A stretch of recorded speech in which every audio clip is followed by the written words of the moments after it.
Our client Jacob is an 11-year-old boy.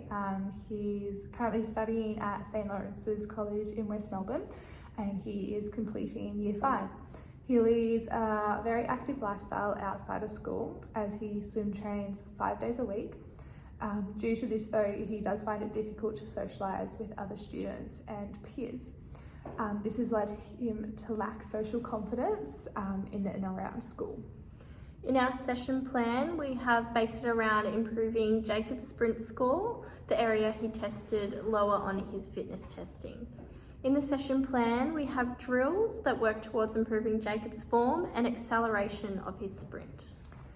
We start the lesson by getting the students to do some basic stretches to start warming up their bodies. During the warm-up, the students will play a game of octopus where they are running the entire length of the court to avoid being tagged. The first thing we do in the main body of the session is based around the students' ability to pick their feet up to the right level, so not too high or not like they're not dragging their feet along the ground, so that they are able to sprint up and down properly.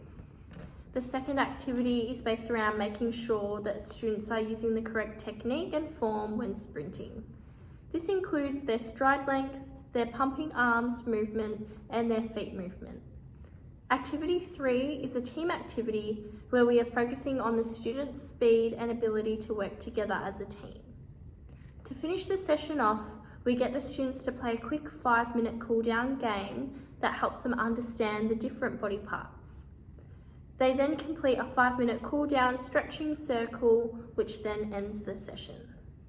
We justify picking these activities as they all help get Jacob used to the correct form of a sprint, and they allow him to practice the movement over and over again, even when he goes home from school. During the activities, we also have the students working in pairs or groups so that Jacob gets the opportunity to talk to his peers and socialise with them, hopefully giving him a bit of a push to forming friendships in the classroom. The activities we have planned also can be a bit funny to complete or watch. This gives the students the chance to laugh with each other and hopefully get Jacob to feel a bit more comfortable around the other students. Giving Jacob this chance to work in groups and practice socialising hopefully gives him a bit more confidence to do it all of the time. The key teaching points of this lesson is making sure that the students are using the correct form when they are completing the activities. This includes making sure that the students are hitting the ground with their toes first and then followed by their heel, that their heads are being held level and that their eyes are looking forward, not down at their feet. Also that they are using the correct pumping arms motion and they are picking their feet up high enough off the ground, not letting them drag along. The teaching cues that we use vary from activity to activity, but a few that we use are light feet and heads up.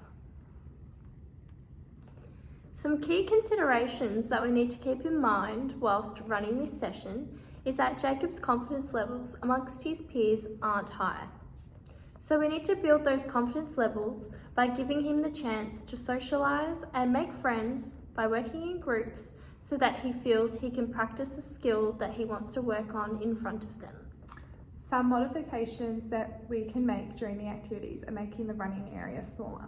This means that if Jacob can't complete the original distance, it gives him the chance to complete the activity successfully without feeling judged by his peers.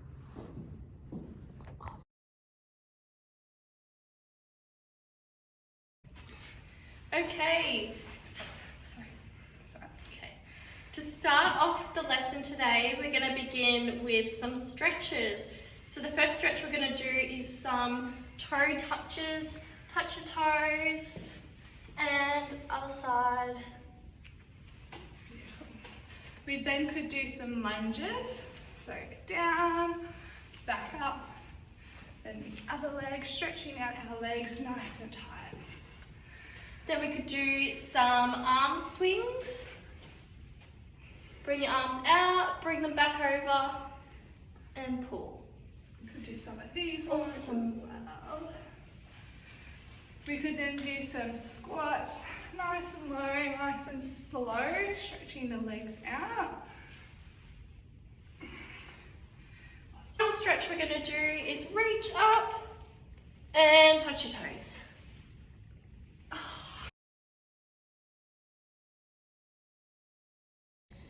In this activity, students are asked to partner up.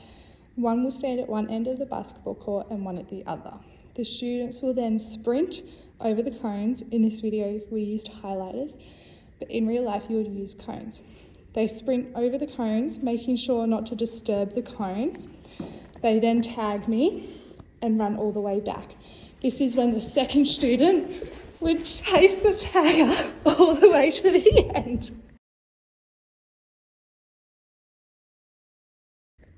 Here is a video demonstration of our second activity. First, students will complete long strides. All the way forwards and then back to the sideline. The next activity will be short strides. All the way down and back up. The next activity will be a jog with the students will have their arms crossed.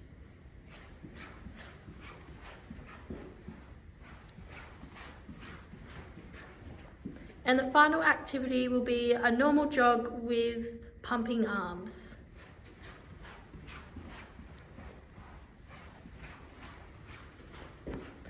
Those activities were performed with a jog. Next, the students will complete the activities all over again, but with a sprint. So long strides,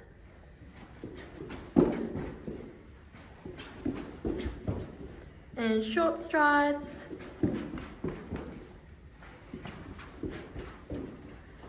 sprint with arms crossed, and sprint with pumping arms. And that is activity 2 completed.